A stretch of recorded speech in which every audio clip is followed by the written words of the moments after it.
ajaran kasih itu nggak ini lagi. Itu dilarang dalam Bible, ajaran kasih itu. Mau dalilnya? Mana Bang, ilmu baru nih. 1 Yohanes 2:15. Coba dibaca. Yohanes. Sambil 8 kan Uniripa dibuka biar ada bukti Uniripa dibuka. Gak ada ajaran kasih itu. Makanya saya pernah bertanya, tunjukkan kasih di Kristen itu mana? Nggak ada kan sampai hari ini. 1 Yohanes berapa Bang? 2:15. 1 Yohanes. Coba dibaca. Oke, kita baca. Wah, bener Kak. Gokil. Emang Bang Zuma emang andalan. Ada aja ilmu baru. Dibaca Iya ini Eta Akang nih. Janganlah kamu mengasihi dunia dan apa yang ada di dalamnya. Rifa. Jangan kau congor penghujat kau ya. Jikalau orang mengasihi dunia, maka kasih akan Bapa tidak ada di dalam orang itu. Waduh. Keren banget ini. Emang memang andalan lah. Gak sia-sia dipanggil gurunda sama kami. Jadi masih ada nggak ajaran kasih di Kristen itu? Janganlah kok, kan dilarang di situ. Janganlah kamu beda agama mengasihi aja dunia. dilarang, kasih apaan? Iya. Janganlah kamu mengasihi dunia dan apa yang ada di dalamnya. Jikalau orang mengasihi dunia, maka kasih akan Bapa tidak ada di dalam orang tersebut.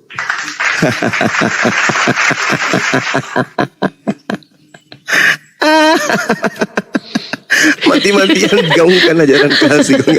Padahal perintah Bibelnya janganlah kau mengasihi dunia dan apapun yang ada di dalamnya. Barang siapa yang mengasihi, maka dia tidak memiliki Bapa di dalam dirinya. Aduh, Pak Kristen ini cuman malas aja baca Bible. Sebenarnya mereka ini pernah baca Bible. Ngeri kali ya Bang ya. Maafkan dirimu. Kau maafkan dirimu. Maafkan kami yang belajar gitu. Makanya baca Bible deh. Baca Bang. Baca Bang ininya. Baca jadi Bang. Tak ada lagi kasih. Barang siapa yang mengasihi, maka waduh, mana nih si pengecut itu? Kalian nggak suka kita pernah dibahas, tapi kalian bahas kitab orang. Terus pas ditantang kalian lari. Mananya? Bukan gitu, bukan. Al-Quran itu ilmu tinggi. Masa orang Kristen bahas Al-Quran?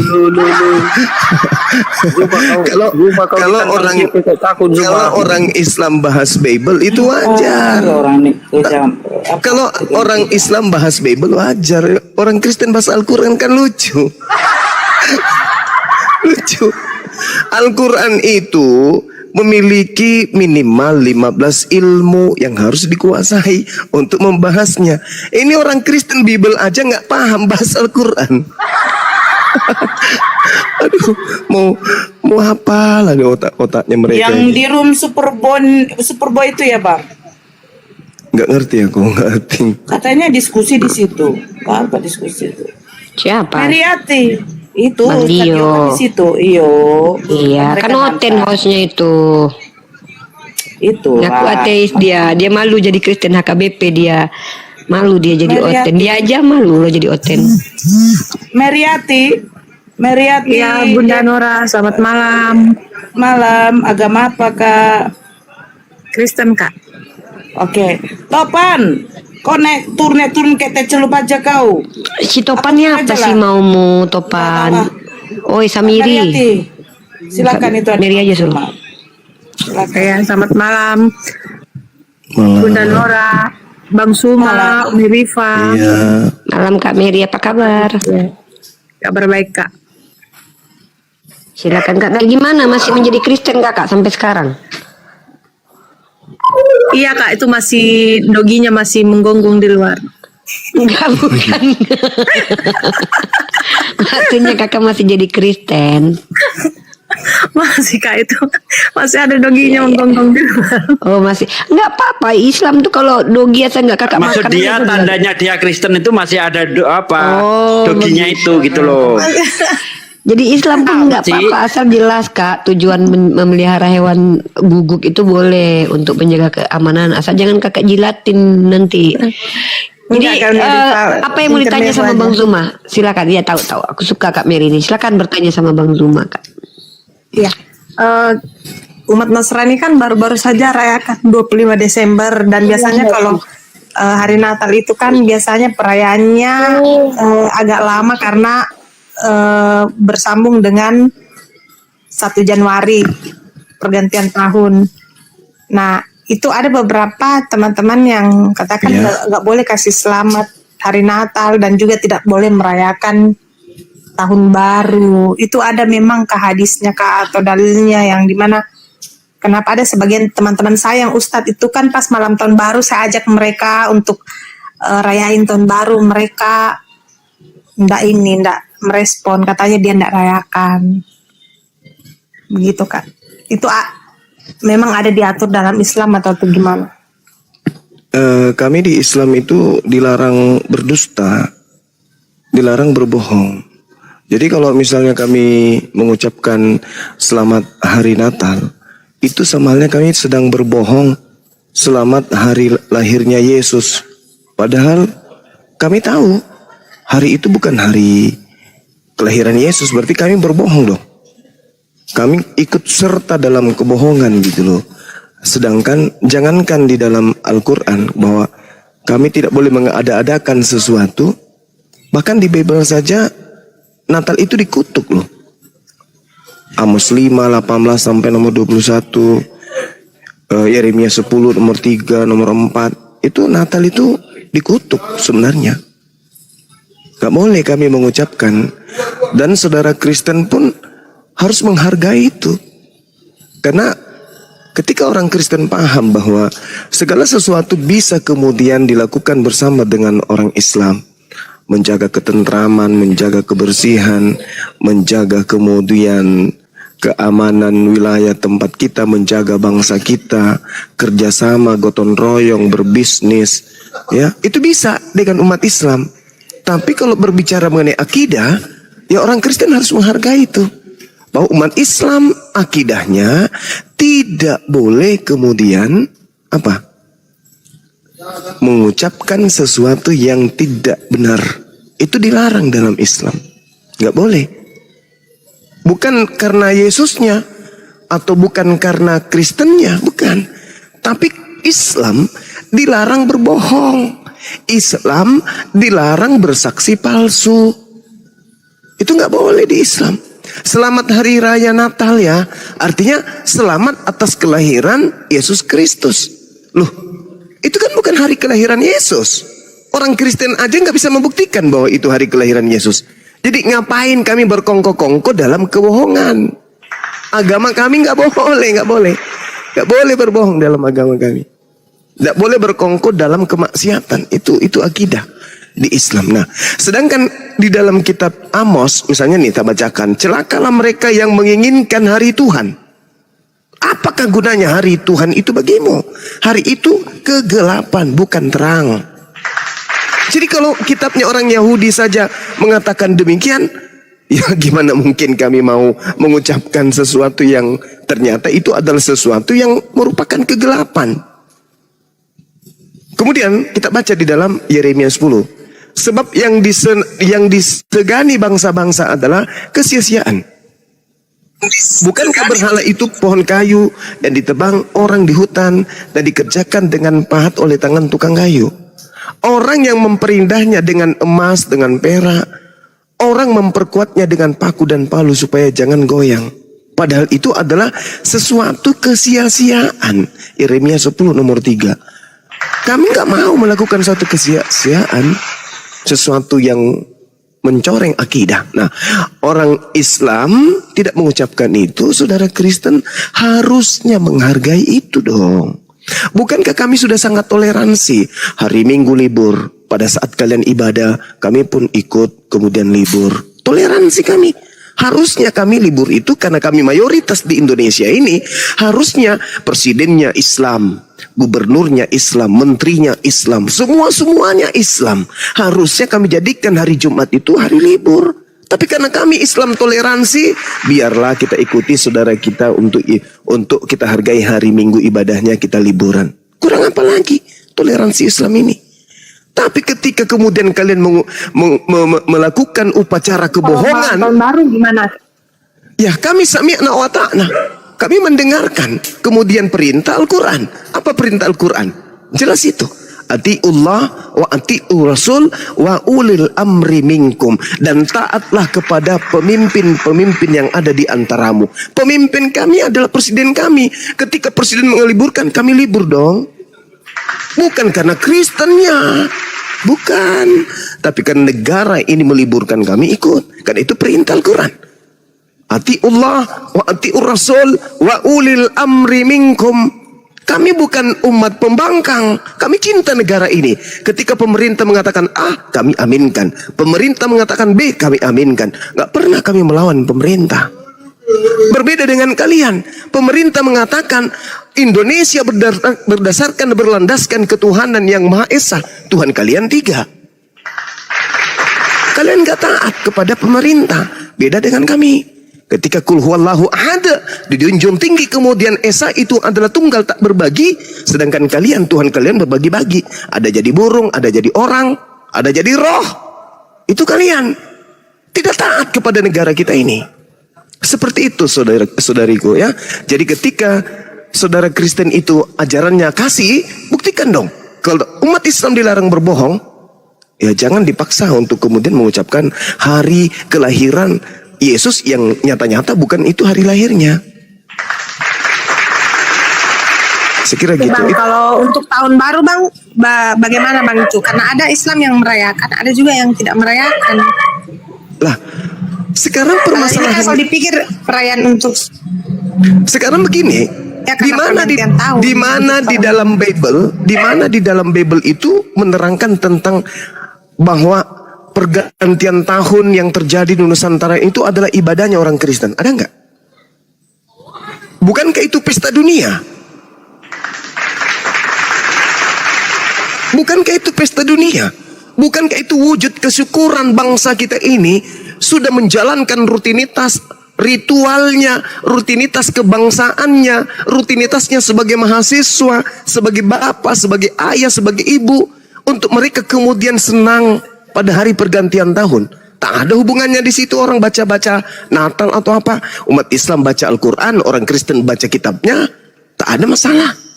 Tak ada masalah di situ. Tidak terkait dengan satu agama. Memangnya kemudian pergantian tahun ini ada dalam Bible? Kan tak ada. Ada nggak kaitannya dengan pergantian tahun di dalam Bible? Kan tidak ada. Berbeda dengan Yesus. Yesus itu Tuhan saudari. Saudara Kristen punya Tuhan bernama Yesus. Natal itu hari lahirnya orang punya Tuhan. Orang Kristen punya Tuhan katanya. Oh, kami nggak mau. Kalau pergantian tahun itu kan pesta dunia, pesta rakyat. Tak masalah. Selama kami umat Islam tidak melakukan kemaksiatan. Berbeda dengan agama sebelah, tutup tahun dengan minuman keras, dengan beli kondom di mana-mana. Ya itu sudah fakta fenomena yang ada di dunia. Bukan cuma di Indonesia. Saya kira gitu.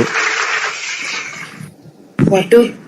Oke, saya sapa dulu. Izin Mbak Mary ya. Franz Woloria. Halo Franz. Dibuka mute-nya dulu. Bang Franz. Halo. Halo. Capek kali aku. Izin boleh saya tambahi Bang Zuma? Silakan. Oke, silakan. Nah, jadi gini Mbak Mary, apakah Anda menyetujui juga dan ikut merayakan berikut adalah nama dewa dalam sejarah yang dikatakan tepat lahirnya dan tepat juga lahir daripada seorang perawan dan penebusan dosa juga tepat, semua tepat.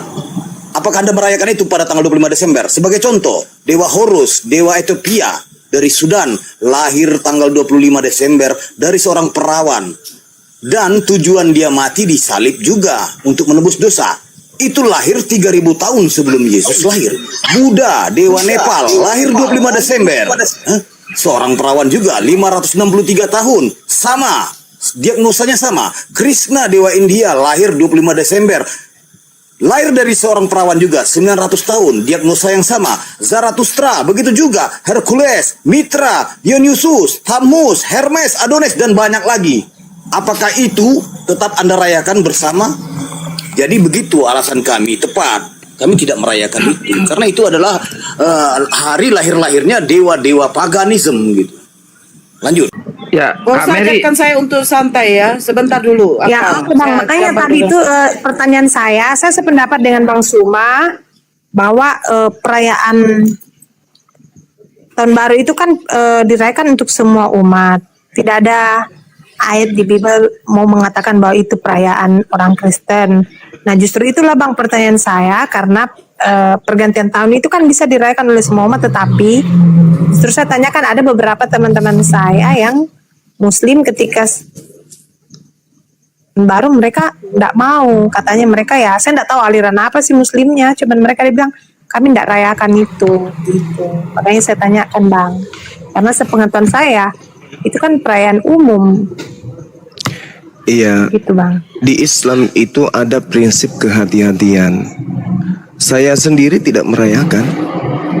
Bukan berarti itu menjadi satu kaidah di dalam keyakinan saya sebagai seorang Muslim, enggak. Tapi ya itu adalah suatu kesia-siaan. Dan yang kedua, kecenderungan banyaknya kemudian kemaksiatan yang terjadi di luar. Ya mending di rumah kumpul sama anak dan seterusnya. Bikin acara sendiri di rumah daripada keluar gitu ya. Kecenderungan banyak kemaksiatan dan memang kebanyakan umat Islam itu sangat berhati-hati mereka. Subhanallah. Banyak mereka yang itu takut kemudian ketika niatnya itu tercoreng. Ketika matanya berzina, ketika kupingnya berzina, ketika lisannya melakukan sesuatu yang tidak sesuai dengan kaidah. Maka mereka menjaga itu. Sehingga mereka menjaga diri untuk tidak melakukan menjaga diri untuk tidak melakukan hal-hal yang mungkin akan membawa mereka cenderung kepada kemaksiatan. Di Islam itu begitu. Di Islam itu begitu. Jadi kita maklum karena kita tidak bisa kemudian menyederhanakan sebuah hukum di Islam itu. Mereka punya kaidah tersendiri yang mungkin prinsipnya ini adalah hari perayaan orang-orang terdahulu sebelum Islam datang. Bisa jadi. Sehingga mereka tidak mau melakukan itu. Jadi mereka punya alasan. Dan itu kita harus hargai. Karena umat Islam itu juga ada ada tahun barunya umat Islam itu. Seperti itu.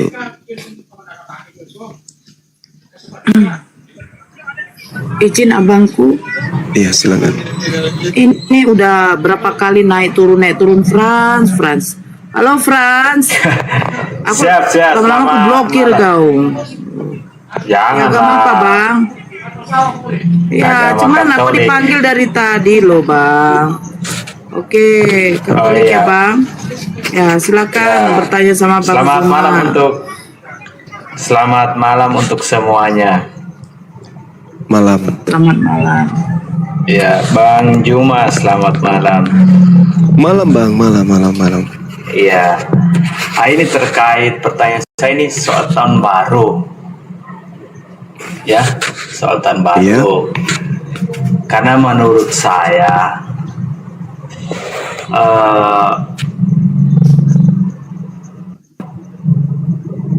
bukan mau bilang ini tahun baru bukan dari kalender Katolik, tapi ini memang aslinya dari sana yang diterbitkan ini, yang disetujui pertama itu oleh orang Katolik. Tapi kenapa di banyak kota-kota dunia mengikuti perayaan tahun baru?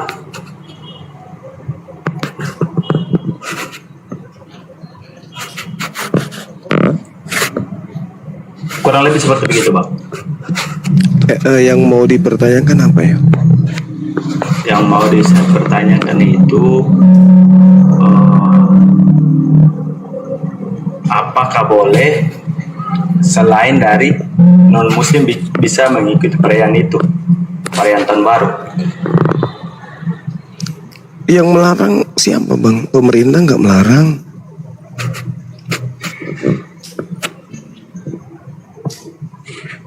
Tapi kalau di agama,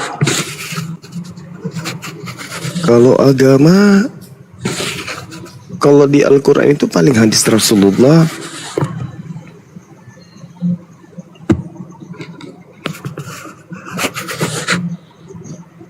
Seperti itu bang. Paling di hadis. ya, Barang siapa yang menyerupai suatu kaum, maka dia termasuk golongan dari mereka, kan gitu. Juga di dalam hadis lain, kiamat tidak akan terjadi hingga umatku mengikuti jalan generasi sebelumnya sejengkal demi sejengkal, sehasta demi sehasta. Lalu ada yang menanyakan pada Rasulullah, apakah mereka itu mengikuti seperti Persia dan Romawi? Beliau menjawab, selain mereka, lantas siapa lagi? Artinya Persia dan Romawi, ya berarti kan termasuk, kalau saudara mengatakan bahwa perayaan ulang tahun baru itu tidak ada hubungannya dengan Persia dan Romawi, ya berarti bukan termasuk tahun baru. Seperti itu bang. Jadi di kami di Islam, ya selama hal itu tidak membawa kami kepada kemaksiatan, ya, dan tidak melanggar kaidah Islam itu sendiri, ya boleh kami lakukan.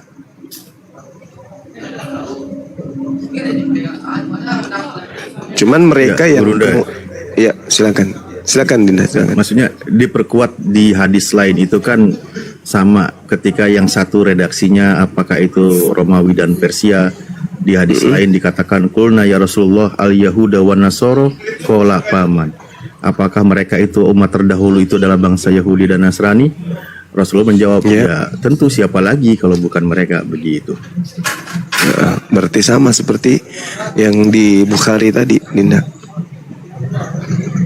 Ya, lagian tahun baru yang dirayakan sekarang ini kan asal-usulnya memperingati kelahiran Dewa Janus.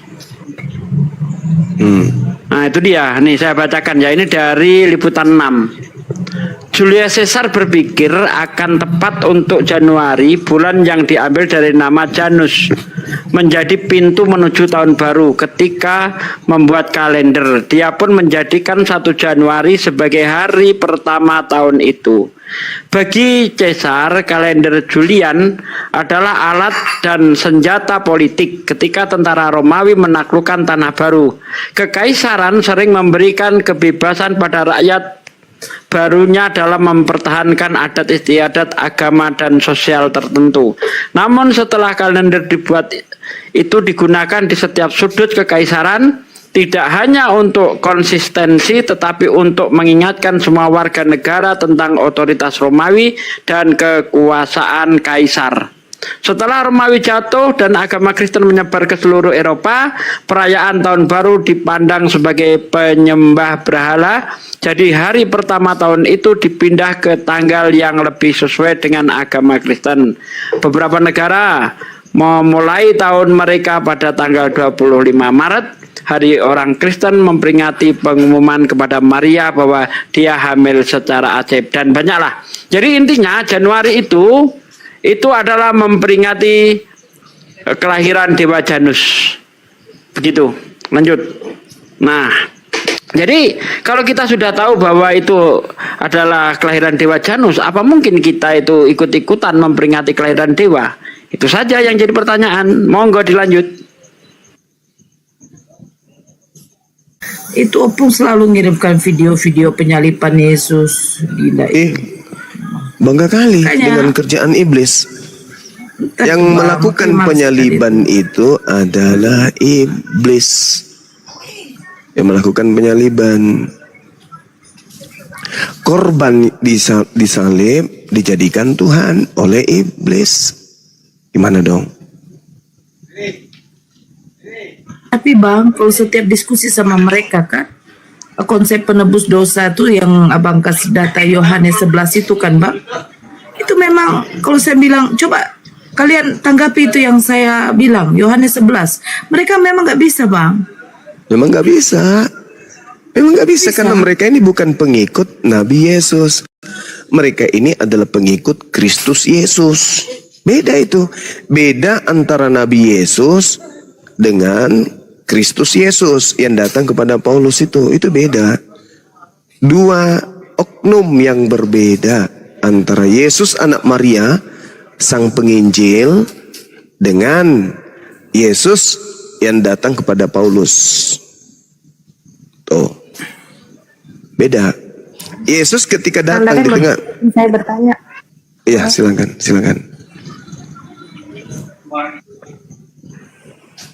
Oke, ini menarik tentang Yesus anak Maryam. Kalau dalam Al-Quran Isa Al-Masih ya.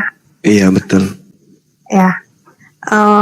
Kan tadi Bang Suma katakan bahwa tidak ada keterangan yang detail dari umat Nasrani tentang tanggal kelahiran Yesus. Iya. Nah, kalau di Al-Quran sendiri, di kitab Maryam itu apakah juga dijelaskan tentang tanggal kelahiran Nabi Isa Al-Masih atau gimana Bang? Saya belum pernah tamat baca kitab itu. Iya.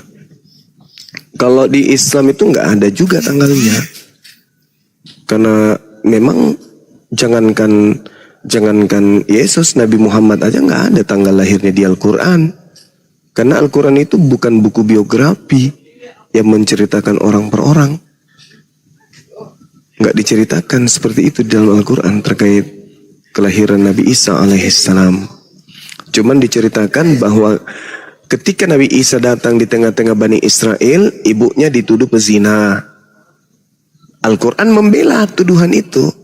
Membela ibunya terhadap tuduhan itu. Syukran sahabat P. Jadi Al-Quran membela Siti Maryam dari fitnahan Bani Israel, orang Yahudi. Nah, Bible tidak ada pembelaan sedikit pun. Jangankan pembelaan ya. Yesus menampakkan kehormatan atau penghormatan atau penghargaan kepada ibu yang mengandungnya saja nggak ada. Satupun dalil di dalam Bible menampakkan Yesus menghargai ibu kandungnya, itu tak ada. Nggak ada satupun. Saya boleh ditunjukkan kalau ada. Nah, yang harus kita pahami nih ya, terlepas kita Islam atau terlepas kita Kristen, kita harus adil di sini. Yesus datang di tengah-tengah Bani Israel. Islam yes, Kristen yes. Yesus datang di tengah-tengah Bani Israel. Ibunya mengandung tanpa ada suami. Islam yes, Kristen yes. Yesus datang ke tengah-tengah Bani Israel, ibunya difitnah. Ya, sampai-sampai Yusuf tunangannya hampir menceraikan beliau. Kan gitu ya. Nah, Yahudi punya kitab yang namanya Talmud. Islam mengaku itu, yes. Kristen mengaku itu, yes. Bongkar kitab Talmud. Di situ Maria disebut sebagai pesina. Kitabnya siapa ini? Kitabnya orang Yahudi. Tuan rumah dong. Islam bukan tuan rumah. Kristen juga bukan tuan rumah. Yang tuan rumah itu di mana Yesus diutus Bani Israel. Dan Bani Israel punya kitab tafsir. Mereka punya Talmud. Dalam Talmud Yesus anak zina. Dalam Talmud Maria pezina.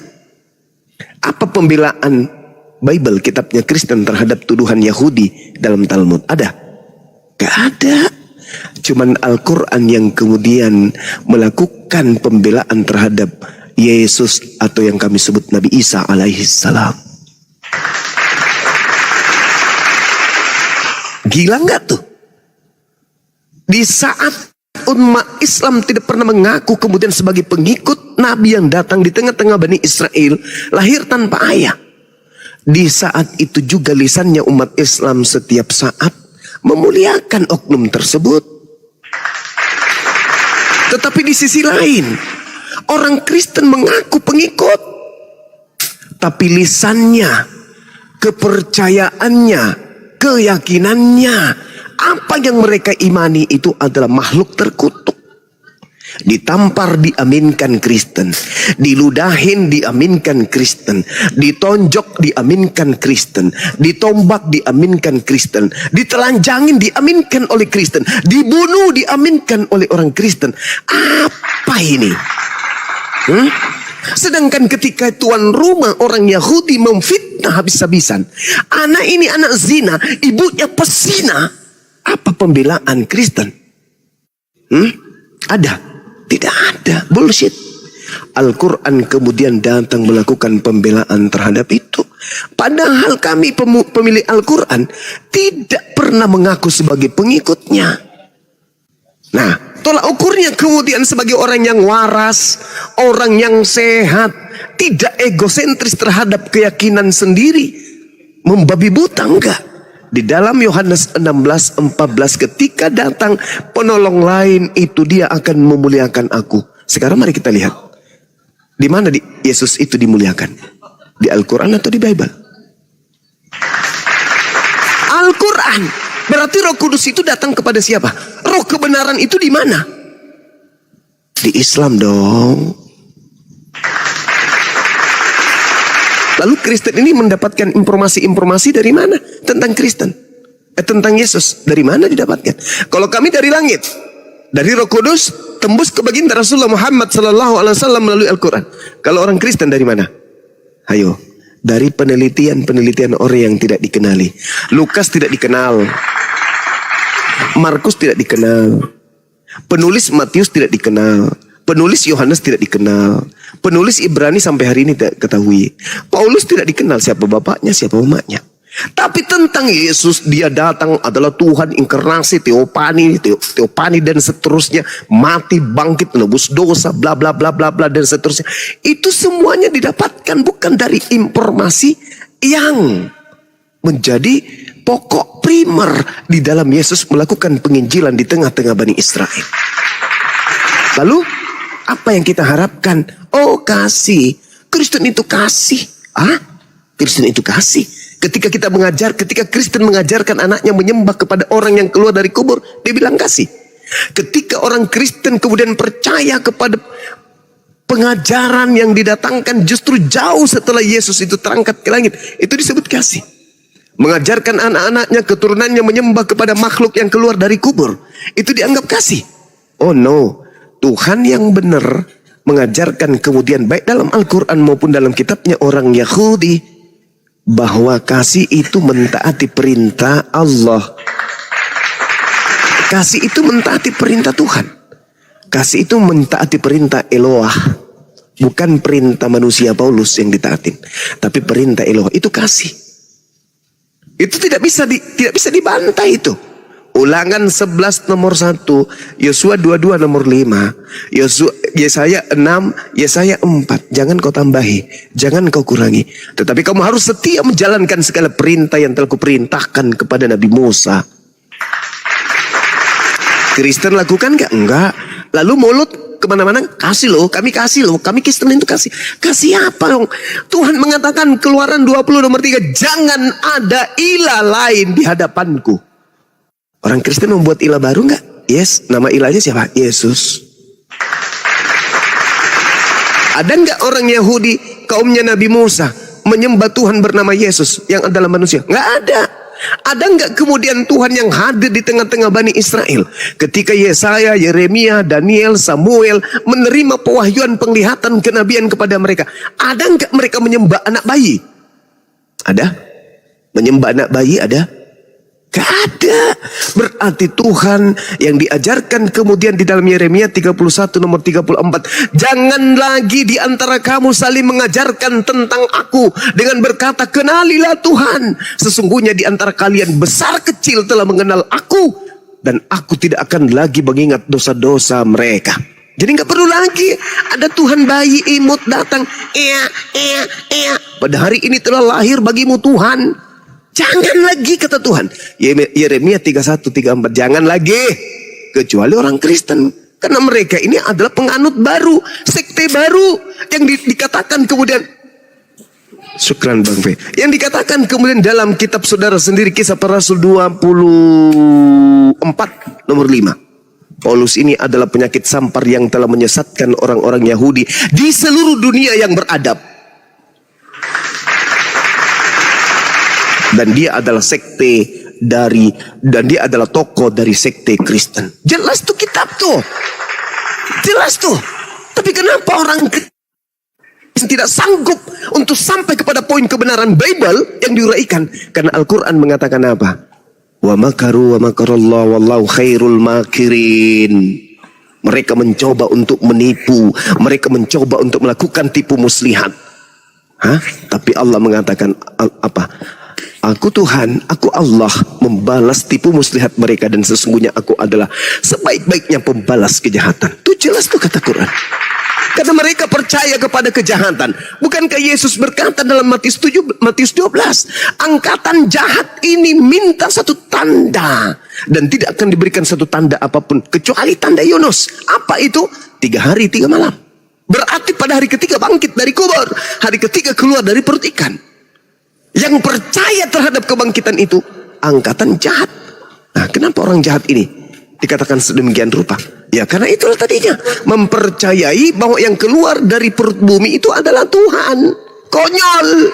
Makanya Yesus mengatakan, iblislah yang menjadi Tuhanmu, dan kamu mau melakukan keinginan-keinginan Tuhanmu tersebut. Apa keinginan Tuhanmu? Dia mau membunuh aku sampai aku dicobai, aku dibawa ke bumbungan bait suci, aku dibawa ke padang gurun untuk sekedar dibunuh oleh bapakmu itu. Tapi bapakmu tidak sanggup sedikit pun untuk menjamahku.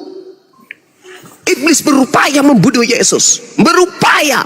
Saban hari, tiap hari kelakuan iblis senantiasa ingin membunuh Yesus. Berhasil kagak? Tidak. Di mana Yesus mengatakan iblis tidak berhasil membunuhnya? Yohanes 14 nomor 30.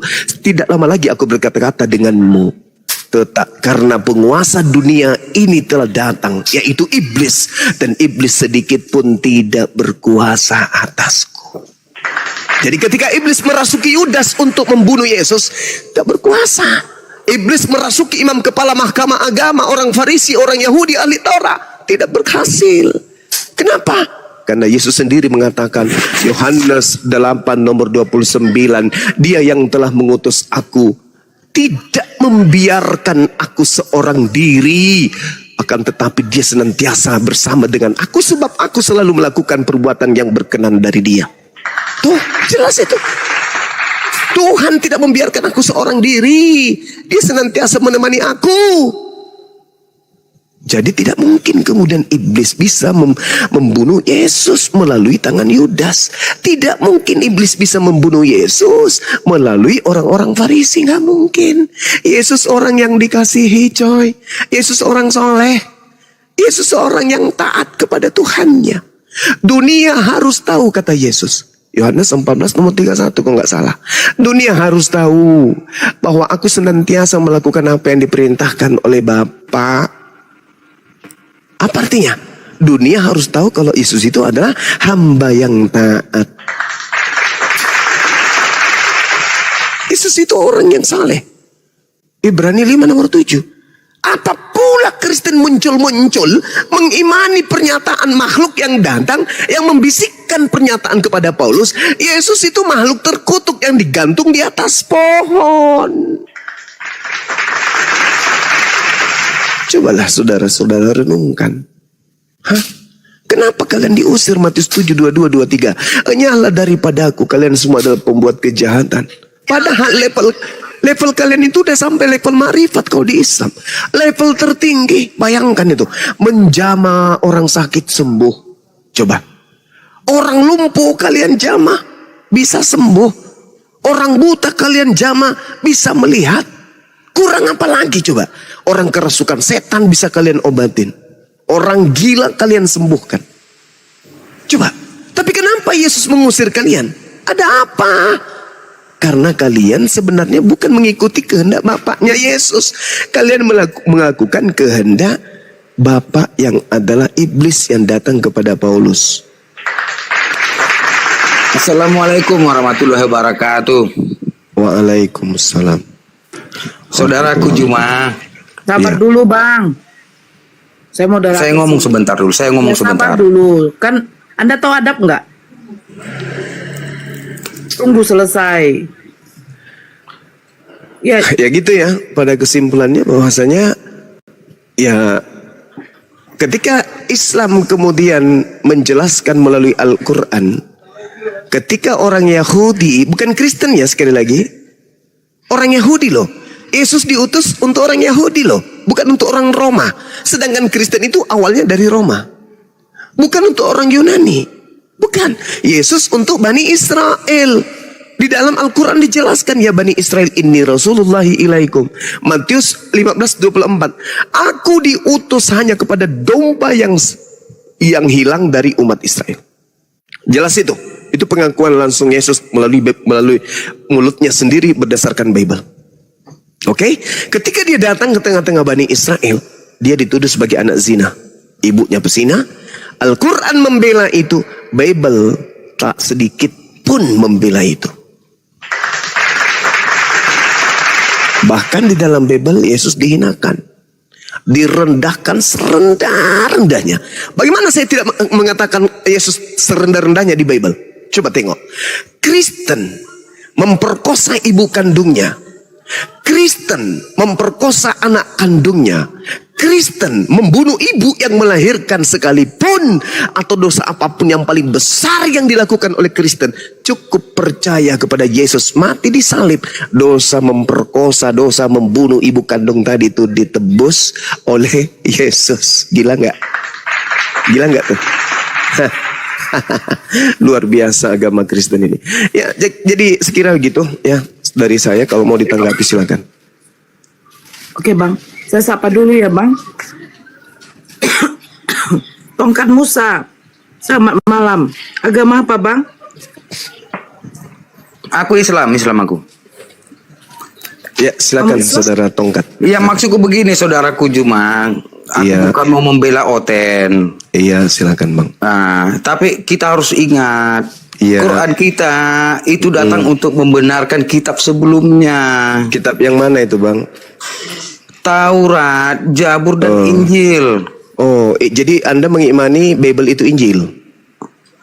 Itu yang diajarkan Quran kita selain daripada Quran. Di mana dikatakan bahwa Bible itu Injil? Astagfirullah. Itu jelas tertulis. Jangan kita bantah itu. Di mana? Di mana dalam Al-Quran? Membenarkan kitab sebelumnya. Saudara, bukan menyempurnakan. Saudara. Nyamar nih. Saudara. Udah lama jadi misionaris. Begini. Udah lama kok jadi misionaris. Nyamar nih. Udah lama kok jadi misionaris.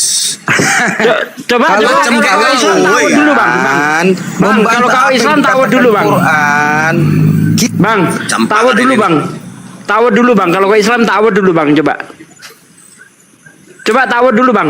Misionaris kayak kau Coba. itu udah, aduh capek aku tahu.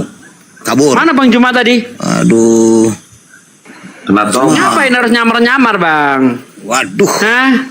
Kabur aja. Karena memang di kitabmu diperintah untuk berlaku seperti iblis. Lihat aku mengutus kamu seperti domba di tengah kawanan serigala. Berbuatlah cerdik seperti ular, tulus seperti merpati. Ular itu kan iblis Bang. Jadi kau disuruh seperti iblis gitu Bang ya. Ngapain harus nyamar-nyamar Bang? Coba tawud dulu, buka mute-nya, tawud dulu. Kalau kau Islam tawud dulu Bang. Apa ini nyamar-nyamar nih? Guru ndak kena tombak itu di tab layar aja teman-teman, tembusin 1M biar kuat komalnya ya. Sodako tab gratis kok. Halo, ayo cepetan nggak? Coba kau tawud dulu kau.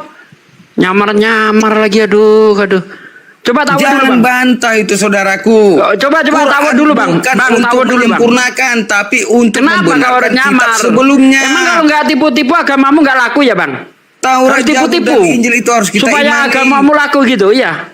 Kita sendiri tidak mengimani itu secara nyata. Apa sih lo nih? Coba kau tawud dulu kau. Tawud dulu coba. Coba tawud. Ingatlah dulu apa yang dikatakan Quran kita itu. Gini. Saudara, oke, saya jangan diturunkan. Saudara, oke. Saya akan ikut sama saudara. Kalau Anda sudah mengaminkan bahwa Bible yang mengatakan Allah punya anak bernama Yesus itu. Betul? Apakah itu Injil? Allah punya anak, betul? Gini loh. Enggak. Tunggu, jawab dulu. Apakah betul Allah punya anak bernama Yesus? Allah bukan punya anak, tapi dia memperanakan Isa Al-Masih. Bukan punya anak. Astagfirullahaladzim. Di mana di Al-Quran Allah memperanakan Isa Al-Masih? Astagfirullahaladzim, ya Allah yang karim. Isa Al-Masih itu kalimatullah. Bangsat nih orang. Oh, Kristen. Nyamarnya sama Isa. Kristen. Semoga kalian Tengoklah ini ya, saudara-saudara. Coba lihat. Lihatlah orang-orang kafir ini. Lihat orang kafir ini. Di mute aja dulu. Lihat kelakuan orang kafir ini, coba lihat. Lihat kelakuan orang kafir. Karena dia tidak sanggup lagi kemudian untuk membantah argumentasi keagamaan yang mereka punya, khususnya agama Kristen yang mereka anut. Tengoklah caranya tuh. Ngaku-ngaku Islam. Ngaku-ngaku Islam. Isa Al-Masih itu kalimatullah. Jawab pertanyaan. Jangan. Saya kalau Jangan Anda mengatakan Isa kalimatullah, Isa kalimatullah artinya Isa itu dicipta dari kalimat Allah. Itu tak masalah, itu iman saya. Tapi ketika Anda mengatakan bahwa Isa itu adalah anak Allah, itu tertulis di mana, wahai saudara pemakan babi? Saudaraku pemakan babi, pemakan anjing, anak yang dihasilkan dari zina. Tolong kau tunjukkan di Al-Quran di mana Allah memiliki anak. Coba. Di mana? Inilah orang-orang kafir, bahayanya orang kafir, teman-teman. Orang kafir itu bisa aja menyamar sebagai Islam, bisa menyamar mu'allaf, habis itu dihancurkan Islam dari dalam. Udah, kau turun, yang terkenal dunia dan akhirat siap. Anjing, kau turun, kau ke gereja, kau colok pantat pendeta, kalau perlu kau makan tai pendeta. Kau nggak bisa nipu di sini. Kau nggak bisa nipu kami, anjing. Jangan kau pikir bahwa kau dengan Assalamualaikum warahmatullahi wabarakatuh. Jangan kau bisa menganggap bahwa kami sudah bisa kau tipu. Nggak bisa. Bau babi dari mulutmu itu kecium sampai ke Makassar, tahu kau? Bau anjing yang bersarang dalam otakmu, otak anjing, otak babi itu kecium sampai ke Makassar, tahu kau? Jadi kau mau berpura-pura, kau mau membungkus dirimu seperti Islam, itu akan kecium bau badanmu itu. Kau mandikan dirimu dengan 1 ton minyak parfum sekalipun yang paling mahal, bau babi, aroma tubuhmu, bau babimu, bau anjingmu itu, bau monyetmu itu kecium sampai ke Makassar. Jadi kau jangan pura-pura jadi Islam, ya. Bilang aja, Bang Suma, aku nggak percaya diri lagi mengimani Bible. Jadi mau tidak mau saya harus mengatakan Injil itu adalah Bible. Umat Islam tidak akan mudah terpedaya, oke? Justru dengan cara kayak begini membuktikan bahwa memang agamamu itu agama bullshit. Lanjut, teman-teman. Oke, Bro Chunlai. Bro. Ya, halo. Ya, selamat malam, Bang. Agama apa? Aku Muslim, cuman ada teman Kristen yang nanya, dia nggak berani nanya langsung. Ya, silakan. Izin Bang Juma. Ini nih, aku teman Kristen aku nanya nih, dia bilang Nabi Muhammad istrinya kan lebih dari 4. Di Al-Quran kan batasnya 4. Itu coba gimana Bang jawabnya? Aku bingung juga itu Bang. Iya. Jadi gini, Nabi Muhammad itu adalah manusia, kita juga manusia. Beliau Islam, kita Islam. Beliau hamba Allah, kita juga hamba Allah. Beliau beriman kepada Quran, kita juga demikian adanya. Tapi apakah kita nabi? Beliau nabi, kita bukan. Prabowo presiden, dia manusia, kita manusia. Dia orang Indonesia, kita juga orang Indonesia.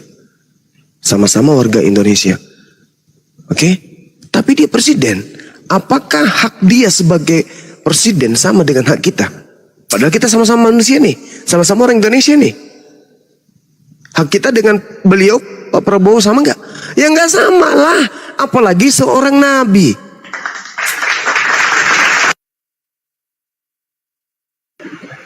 Kena tombak lagi. Jadi gini ya, biar saya terusin deh. Ya, biar saya teruskan ya. Jadi gini, betul yang dikatakan Bang Juma. bahwa setiap pemimpin itu mempunyai hak. Contohnya kalau Anda pernah tinggal di Jakarta, itu presiden dan rombongannya nggak kenal namanya lampu merah. Walaupun lampu merah diterobos, ya. Kalau Anda tinggal di Jakarta pasti tahu. Tapi ketika kita yang rakyat sipil gitu, bisa nggak kita lampu merah itu kita terobos begitu aja? Pasti kena tilang dong. Nah itu berarti ada hak istimewa. Sama halnya seperti contoh di dalam kitab orang Kristen, di dalam kitab Keluaran 20 yang bercerita tentang 10 hukum Taurat itu. Di salah satu hukumnya itu di situ dikatakan dilarang mengingini keledai orang lain. Nah, apakah Yesus mentaati itu? Tidak. Yesus bahkan pernah menyuruh muridnya untuk maling keledai. Matius 21 ayat 1 sampai 3, Markus 11 ayat 1 sampai 3, Lukas 19 ayat 29 sampai ayat 33. Pesan Yesus, pergilah kamu ke kampung di depanmu itu, kamu akan menemui keledai muda tertambat yang belum pernah ditunggangi orang. Lepaskan, bawa kemari. Coba, ada di situ diperintahkan untuk izin dulu kepada yang punya? Nggak ada. Artinya apa?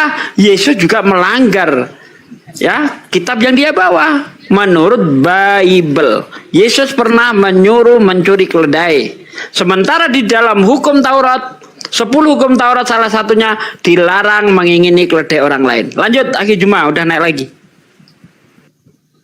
Ya, itu Bang ya. Jadi jangan kita mengatakan kita harus memiliki hak yang sama dengan seorang nabi, enggak dong. Beda itu. Jangankan seorang nabi, kita dengan ayah kita aja haknya nggak sama, apalagi dengan presiden nggak sama. Saya rasa itu cukup. Silakan. Oke, makasih Bang Bro. Itu Ustaz yang Ali, tadi silakan, Ustaz.